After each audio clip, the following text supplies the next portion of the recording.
Grey study with Rajesh Maurya के YouTube channel पे आप सभी लोगों का स्वागत है। तो जैसा कि आप सब लोगों को पता है कि यूपी ट्रिपल एससी के द्वारा जो इस समय एग्जाम कराए जा रहे हैं उसमें यूपी स्पेशल और कंप्यूटर साइंस के क्वेश्चन पूछे जा रहे हैं। तो जिसको देखते हुए हम आप सभी लोगों को इस यूट्यूब चैनल के माध्यम से कुछ पेपर का सोल्यूशन लेकर आए हैं। तो जैसा कि कल जो एग्ज़ाम हुआ है होम्योपैथी का एक एग्ज़ाम हुआ है और दूसरा हमारा जो सेम टाइम जो एग्ज़ाम हुआ जूनियर एनालिस्ट का एग्ज़ाम हुआ, ठीक है, जिसमें यूपी स्पेशल के 20 क्वेश्चन पूछे गए हैं। तो होम्योपैथिक का जो एग्ज़ाम हुआ उसका सोल्यूशन आप सभी लोगों को हम इस यूट्यूब चैनल के माध्यम से उपलब्ध करा दिए हैं। तो जो भी छात्र नहीं देखें आप सब लोग जाइएगा यूट्यूब की हमारे वीडियोज़ की प्लेलिस्ट में जाइएगा, वहाँ पर आप सब लोगों को वीडियो उपलब्ध मिल जाएंगे यूपी स्पेशल के विद सॉल्यूशन और क्वेश्चन कैसे पूछे जाते हैं। क्वेश्चन का अगर देखा जाए एक लेवल जो वो काफ़ी हार्ड हो गया इस समय, यानी पिछले महीनों में जो एग्जाम हुआ उसके मुकाबले जो देखा जाए इस समय जो क्वेश्चन पेपर आ रहे हैं वो काफ़ी हार्ड आ रहे हैं। ऐसे हमारा जूनियर एनालिस्ट का पेपर जो हुआ वो भी अगर देखा जाए पेपर एक अपने आप में स्टैंडर्ड लेवल बहुत ही खतरनाक पेपर आ रहे हैं। तो चलिए, तो जो भी छात्र अगर आप सभी लोगों को पीडीएफ चाहिए तो आप सब लोगों को हम इस यूट्यूब चैनल के माध्यम से आप सब लोगों को टेलीग्राम चैनल का लिंक उपलब्ध करा देंगे। तो टेलीग्राम चैनल जरूर ज्वाइन कर लीजिएगा। टेलीग्राम चैनल पर आप सब लोगों को हम इसका पीडीएफ उपलब्ध करा देंगे विथ आंसर। और आपको यूपी एजीटीए के लिए अगर आपको क्विज चाहिए तो हमारे टेलीग्राम चैनल पर डेली क्विज कराए जा रहे हैं और आने वाले समय में यूपी एजीटीए के कुछ महत्वपूर्ण क्वेश्चन आप सभी लोगों को इस यूट्यूब चैनल के माध्यम से देखने को मिले और 2013 का एजीटीए का जो पेपर उसका सोल्यूशन आप सभी लोगों के सामने हम जल्द लेकर आने वाले। तो चलिए देखते हैं क्वेश्चन नंबर 81 से यूपी स्पेशल, ठीक है। तो देखिए यहाँ पर दिया है CSIR का पूरा नाम national botanical research institute was establish, यानी इस अगर पूछा जाता है इसकी स्थापना कब की गई, यानी CSIR national botanical research institute, तो इसकी स्थापना अगर देखा जाए तो कब किया गया था, तो इसकी स्थापना किया गया था 1789 में। 1789 में कहाँ किया गया था, तो लखनऊ में। कहाँ पर किया गया, लखनऊ में किया गया था, ठीक है। चलिए आगे देखते हैं नेक्स्ट क्वेश्चन। अब नेक्स्ट क्वेश्चन हमारा क्वेश्चन नंबर 82 आ जाता है।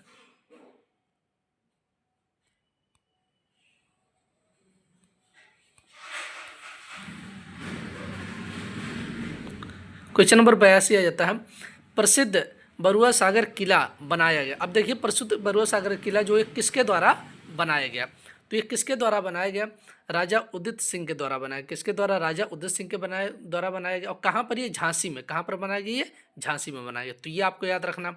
तो प्रसिद्ध बरुआ सागर किला जो है ये किसके द्वारा, राजा उदित सिंह के द्वारा। और कहाँ पर ये स्थित है, तो ये झांसी जिला में स्थित है। इसे घुघुआ मठ कहा जाता है, इसे घुघुआ मठ किला भी कहा जाता है, ठीक। चलिए आगे देखते हैं नेक्स्ट क्वेश्चन। अब क्वेश्चन नंबर 83 हम देख लेते हैं। ये क्वेश्चन देखिए थोड़ा एक लेवल में पूछा है। उत्तर प्रदेश अपनी सांस्कृतिक और उत्सव समारोह के लिए जाना जाता है, इसे ध्यान में रखते हुए कौन सा शहर नौचंदी मेला का आयोजन करता है। तो आप सब लोगों को पता है नौचंदी मेला का आयोजन मेरठ में कहाँ पर, किस जिले में किया जाता है, मेरठ जिले में किया जाता है, ठीक। चलिए नेक्स्ट क्वेश्चन देखते हैं। अब हम क्वेश्चन नंबर देखते हैं 84। तो क्वेश्चन नंबर 84 आप सब लोगों के लिए देखिए यहाँ पर देख सकते हैं कि यहाँ पर पूछा गया है कि मुख्य रूप से मिर्जापुर और सोनभद्र जिलों में पाया जाता है जो सीमेंट के निर्माण में महत्वपूर्ण कच्चा माल है। तो आप सब लोगों को पता है कि मिर्जापुर और सोनभद्र में मुख्य रूप से लाइम स्टोन या चूना पत्थर पाया जाता है। क्या होता है, लाइम स्टोन या चूना पत्थर पाया जाता है जिसका उपयोग जो होता है सीमेंट निर्माण में किया जाता है। तो क्वेश्चन नंबर अगर हम बात करेंगे 84 का सी ऑप्शन हो जाएगा, ठीक। चलिए नेक्स्ट क्वेश्चन देखते हैं, क्वेश्चन नंबर 85।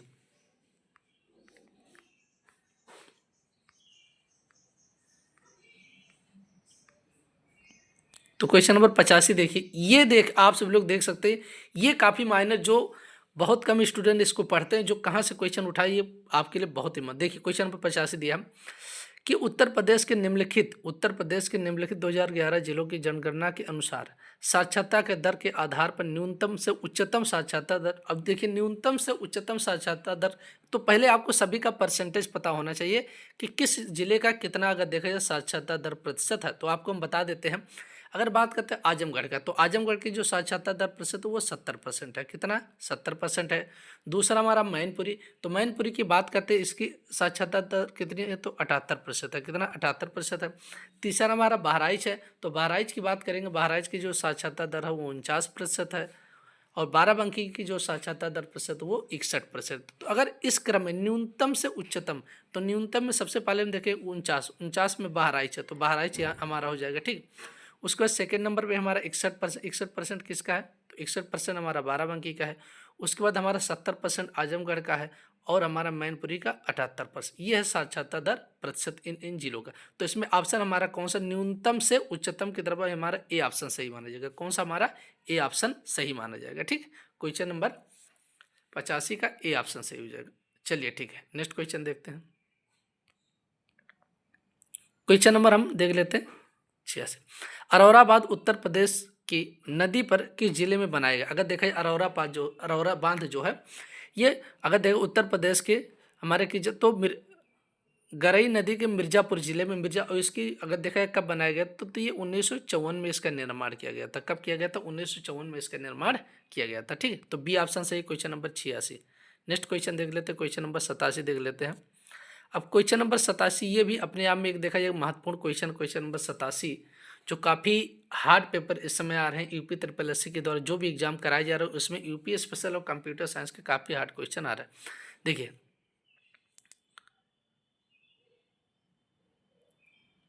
तो क्वेश्चन नंबर से उत्तर प्रदेश औद्योगिक निवेश एवं रोजगार प्रोत्साहन नीति 2022 के अंतर्गत मेगा श्रेणी के परियोजना के लिए पूंजी निवेश सीमा क्या है। तो पूंजी निवेश सीमा की अगर हम बात करेंगे तो ये हमारा कितना हो जाएगा, तो 200 करोड़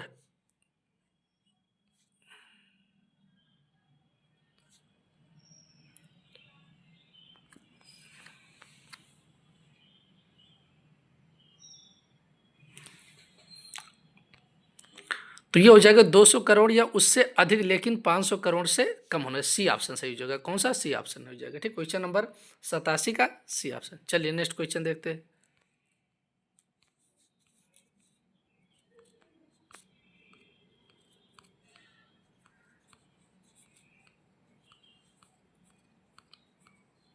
क्वेश्चन नंबर 88 चलिए देखते हैं। यहाँ पर हम ये भी क्वेश्चन काफ़ी देखिए स्टैंडर्ड लेवल पूछा।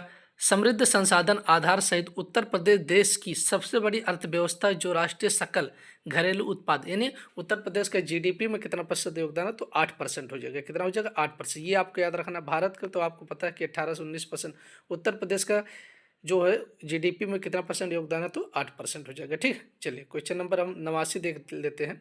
ये भी आपको याद रखना है। देखिए ये हर एग्जाम में कोई ना कोई रचना हर एग्जाम में पूछा जा रहा। अब यहाँ पर पूछा गया निम्नलिखित में से सही उम्र को पहचानिए। सही उम्र कौन सा, उसको हमें पहचानना है। तो अगर देखा जाता है दीपशिखा जो ये किसकी रचना है, तो ये महादेवी वर्मा की। ये बिल्कुल सही हो जाएगी, यानी अगर देखें इसमें पहला ऑप्शन ही सही है।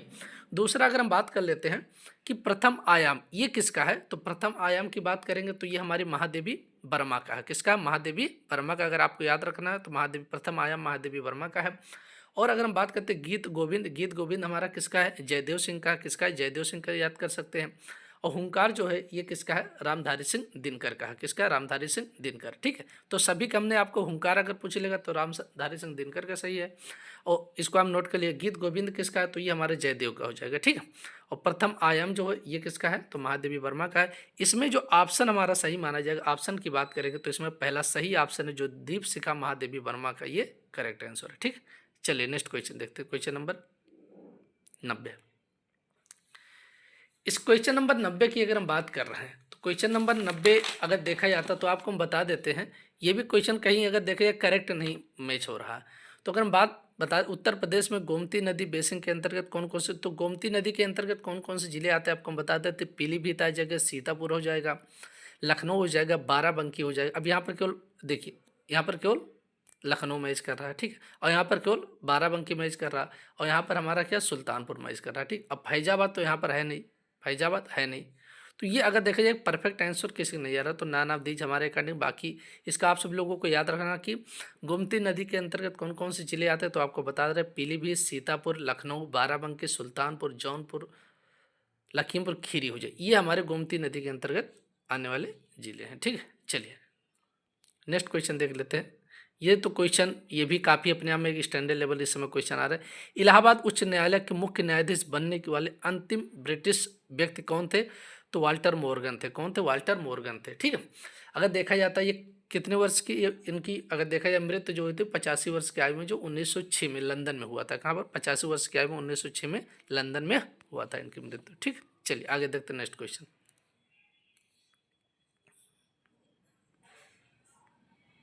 क्वेश्चन नंबर 92 आप सब, ये तो क्वेश्चन थोड़ा एक हम कह सकते हैं कुछ स्टूडेंट के लिए थोड़ा सही हो सकता है, लेकिन तो ये भी क्वेश्चन अपने आप में एक स्टैंडर्ड लेवल है।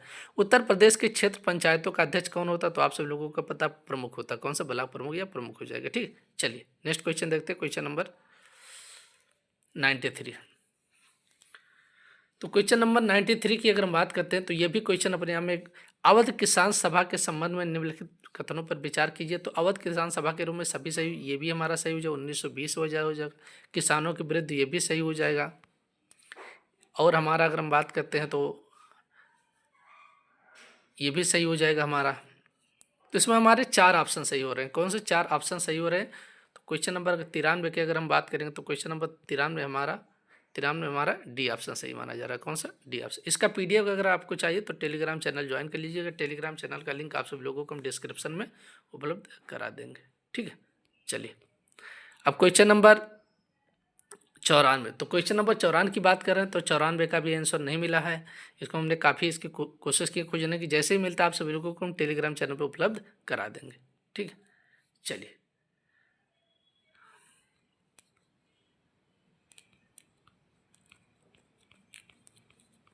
तो क्वेश्चन नंबर 95 देख लेते हैं। तो क्वेश्चन नंबर 95, उत्तर प्रदेश विद्युत धारा सुधार अधिनियम जो किस वर्ष? तो ये 1999 हो जाएगा। क्या हो जाएगा? 1999 हो जाएगा। ठीक, चलिए नेक्स्ट क्वेश्चन देखते हैं।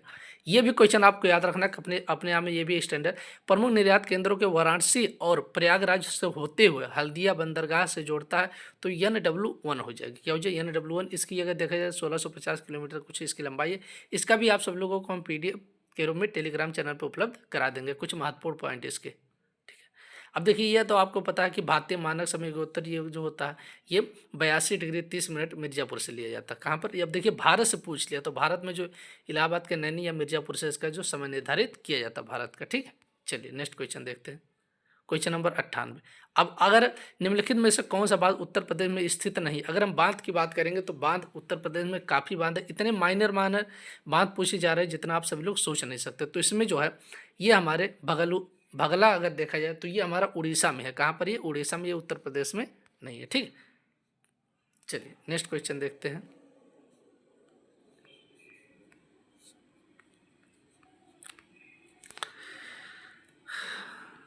तो क्वेश्चन नंबर 99 की अगर हम बात कर रहे हैं तो question number 99, Lucknow Charbagh railway station स्थापित शैली, इसमें बिंटोरनी आर्थिक हो जाएगा। क्या हो जाएगा? बिंटोरनी आर्थिक। 99 का सी ऑप्शन हो जाएगा। ठीक है, चलिए आगे देखते हैं नेक्स्ट क्वेश्चन।